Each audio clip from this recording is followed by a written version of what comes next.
Good morning, everyone, and thank you for joining us today for our service of Multifaith Readings and Reflection.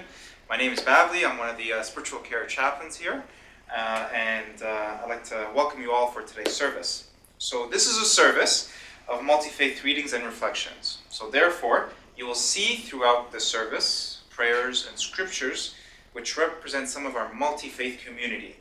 We encourage everyone to participate in all aspects of the service and to enjoy and celebrate those aspects that you have found most supportive and helpful to you. We hope that everyone will learn something new today and in that spirit keep an open mind throughout. Today's theme will be on love. So we have our opening reflection, and this is kind of a reflection prayer from Saint Francis. Lord, make me an instrument of your peace. Where there is hatred, let me sow love. Where there is injury, pardon.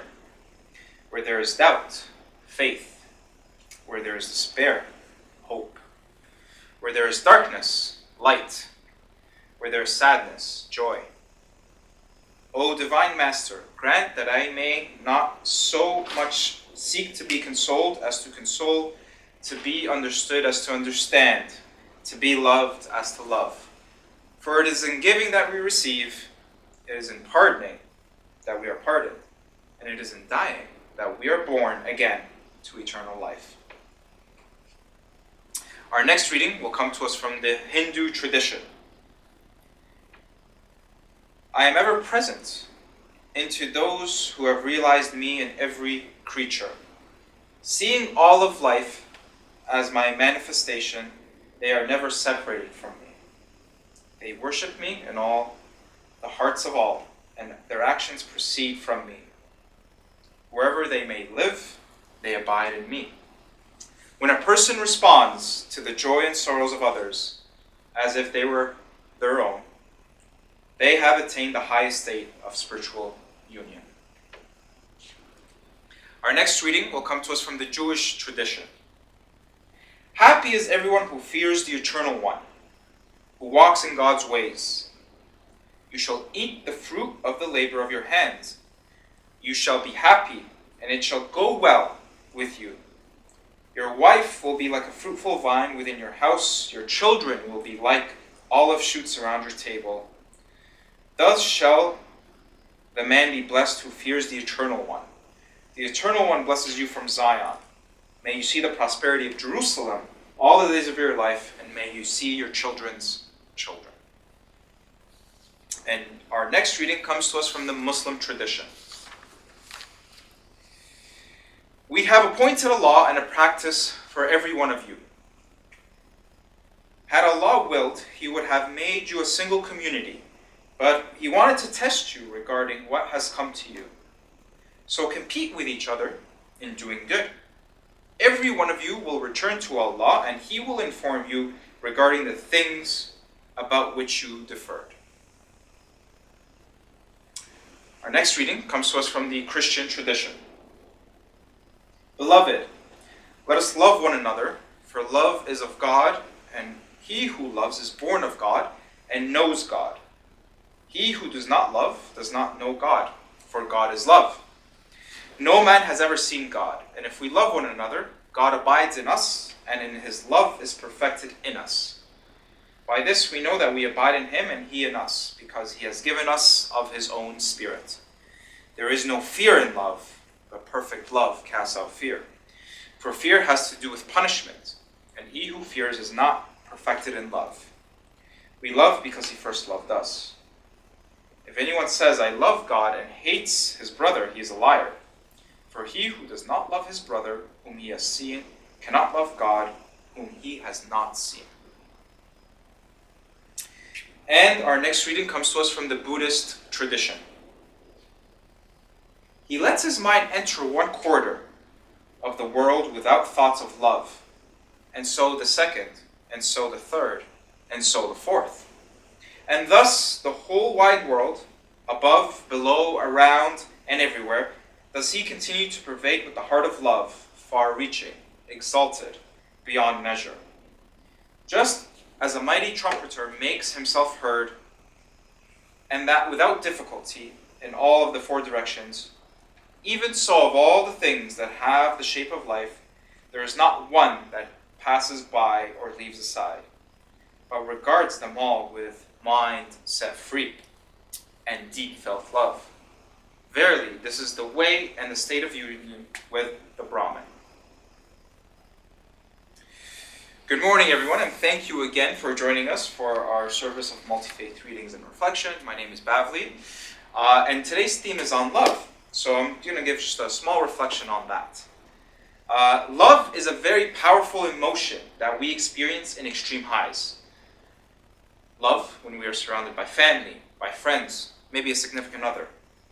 And love when we are torn apart, families are separated, and our significant others betray us.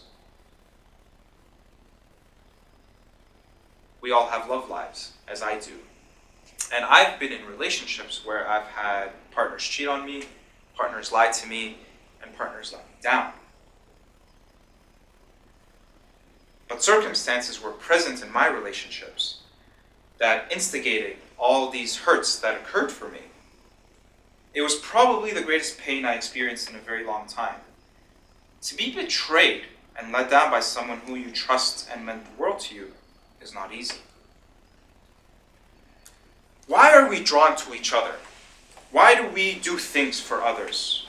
We all function because we have the ability to love. We all function because we want to be loved and cared for. This is human nature, and it drives us in all our pursuits. Each of us has a history of being accepted or rejected, and with it, a past history of pain and difficulties in all relationships. However, we all yearn for community, and belonging, but at the same time, we fear it because we know that little voice at the back of our heads is telling us, they will let you down. Don't trust them. Love is what we want, yet it is what we fear the most. Love makes us vulnerable and open, and we can be hurt through rejection and separation. We may crave for love, but then be frightened of losing our liberty and creativity. We want to belong to a group, but we fear a certain death in the group because we may not be seen as unique. We want love, but fear the dependence and the commitment it implies. We fear being used, manipulated, smothered, maybe even spoiled. We are all so ambivalent towards love, community, and belonging. But it is in this deep vulnerability that we allow ourselves the ability to love and to trust. By being vulnerable and allowing ourselves to be exposed, that is when trust could potentially be created. Love is not something we give or get. It is something that we nurture and grow. A connection that can only be cultivated between people when it exists within each of them. We can only love others as much as we love ourselves. Shame, blame, disrespect, betrayal, and the withholding of affection damage the roots from which love grows. Love can only survive these injuries if they are acknowledged and healed. We are biologically, cognitively, physically, and spiritually wired to love, to be loved, and to belong. When these needs are not met, we don't function as we were meant to. We break, we fall apart, we grow numb, we ache, we hurt others, we get sick. There are certainly other causes of illnesses, numbness, and hurt, but the absence of love and belonging will always lead to more suffering. When I arrive to the bedside and connect with patients and family members, almost every time the patient makes a positive comment about the nurse he or she has or the care that he or she is receiving, I agree that a hospital setting is not pleasant and it can be depressing, but if we allow ourselves to see that the nurse who comes to the bedside, or the physiotherapist who helps you learn to walk again, or the spiritual care chaplain, the psychotherapy intern, who listens and empathizes, who has the ability to care for you, then slowly we learn to trust them. And that potentially could be the beginning of creating a loving relationship. Sometimes this is not possible, but if we continue to explore the options, taking into account our situation, then we have the ability to foster a loving relationship. And today's readings remind us of this theme. The Hindu reading said that when a person responds to the joys and the sorrows of others as if they were his own, he has attained the highest state of spiritual union. The Jewish reading reminds us that when we are conscious of the Eternal One, then we will be happy in the sight of other people. The Muslim reading says that when we do good to others, Allah will remind us of this joy that we have done for each other. And the Christian reading says that even when we are afraid and have love, that love will always cast out that fear, because perfect love will always prevail over all the evil that we experience or go through. So, back to my relationship status. I mentioned before I've been in some previous relationships that ended very negatively. I was down on myself, and I was constantly examining what could I have done differently, or what I could do differently in the next relationship. What I learned is that we constantly need to infuse our lives with action. Don't wait for it to happen. Make it happen. Make your own future. Make your own hope, and make your own love. Whatever your beliefs, honor your Creator. Not by passively waiting for love to come down from wherever you want it to come down from, but by doing what you can to make love happen. Love is meant to be lived out and constantly nurtured in all that we do. Thank you. So we're going to have a concluding reading here. All humanity should walk the path of love. True peace and the world of joy cannot be realized without love. And happiness is the same. Can you feel happiness alone?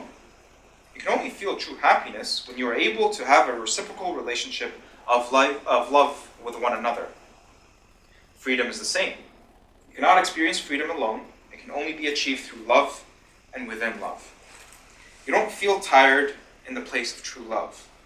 No matter how exhausted you are, if you are intoxicated with love and you burst into tears out of love, then your tiredness will suddenly disappear. When you feel true love, you don't feel hungry or tired. Also, you do not fear afraid of death. Thank you once again for tuning in for our service today. I hope you enjoyed that service. And if you'd like to connect with Spiritual Care, please go through the Spiritual Care icon on your iPads to find our contact information. Otherwise, you can ask your nurse as well to reach out to us, and they can get in contact with us. Thank you, everyone. I hope you enjoy the rest of your day, and we'll see you next Tuesday for our service. Thank you.